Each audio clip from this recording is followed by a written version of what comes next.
Place the top on a protected flat surface with the threaded inserts facing up. Take the pneumatic column frame and align the holes in the top plate to the top's threaded inserts. Align the support bracket holes to the pneumatic column holes and attach them with the 4 13mm bolts provided. Now attach the pneumatic frame and support brackets to the top with the 18 19mm bolts provided.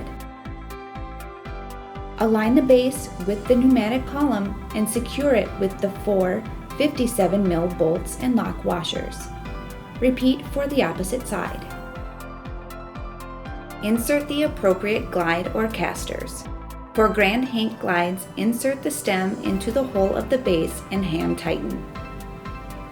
For dual wheel casters, insert and tighten with a 14mm wrench. Continue these steps for all casters and glides.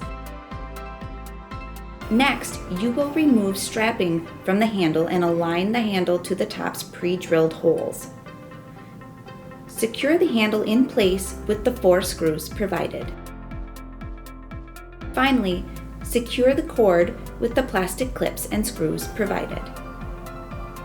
With some help, turn the table upright and begin use.